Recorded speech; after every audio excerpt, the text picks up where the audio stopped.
So tomorrow marks 1 year since the Wall Street Journal reporter Evan Gershkovich was arrested in Russia, accused of being a spy. U.S. all along has strongly denied the charges against him, and this week a Russian court actually extended his pretrial detention until at least June 30th. He faces up to 20 years in prison if convicted. So far, no date has even been set for Evan's trial.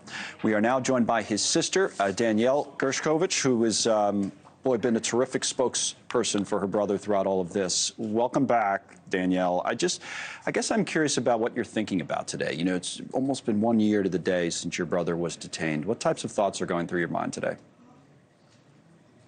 Well, it's devastating to know that he is going to be in prison without a trial for over a year.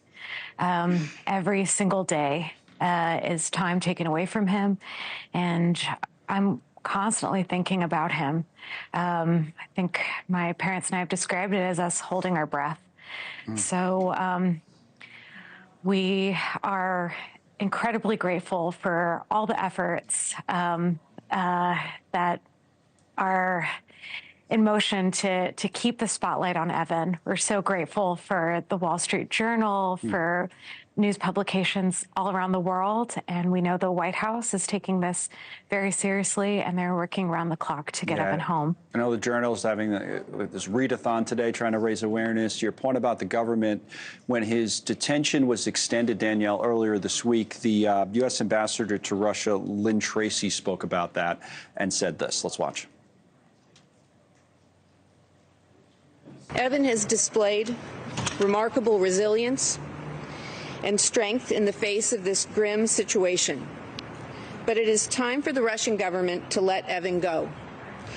If the Kremlin has any desire to salvage Russia's integrity and international esteem, they should do what is right and release Evan and Paul immediately. Talking about Paul Whelan is also detained there, American in Russia. Have you heard anything at all, Danielle? Has been any update recently about progress on a prisoner swap or anything along those lines? I wish I knew more, but this is a conversation that's happening between governments. But what we can do right now is to continue to put a spotlight on Evan and just not let anyone forget about his story. Well, now he's doing, I mean, these pictures are amazing to me when I see him behind the glass. And I know last time you were on, you told us about some of the letters he'd been writing and things like that. I mean, is that still going on? I mean, do you have any idea how he's holding up? Can you tell? Yeah, I also look at those photos from the courtroom, the footage, and I'm looking for my brother there, and I see it in him. It still looks like him, in other words. It's still him to you, you know. It's the expressions you can see, I bet. Yeah, his mannerisms, everything. And I'm so grateful for that. I'm grateful I get to get a little glimpse of him. And the letters that keeps me going. We still write to each other about once a week. My letters are getting longer and longer. But it's a chance for me to feel like I'm sitting with him, talking to him. Every time a letter comes, it feels like Christmas morning. Right. And it's just normal stuff you guys talk about, right? Just try to keep it as normal as possible, like you always did, I assume. And definitely, we want to keep him up to date with family. He always wants to know how my parents are doing. He wants to know what I'm doing in my life. Yeah, he's worried about us. If he's worried about you even now, to know you did nothing wrong, to only be doing your job and to be sitting in a prison, I can't even imagine it.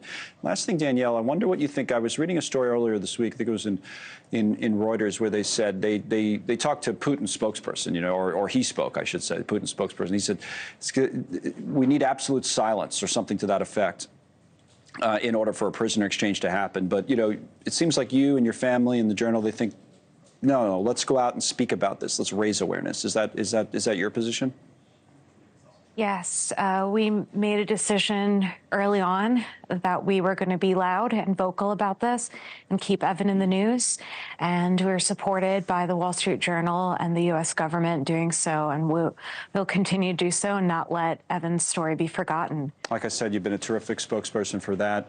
Danielle, thank you. Danielle Gershkovich, the sister of Evan. Thanks for coming on again. Thank you so much. Thanks so much for watching. Just go to joinnn.com to find NewsNation on your television provider. And don't forget to click the red subscribe button below to get more of NewsNation's fact-driven, unbiased coverage.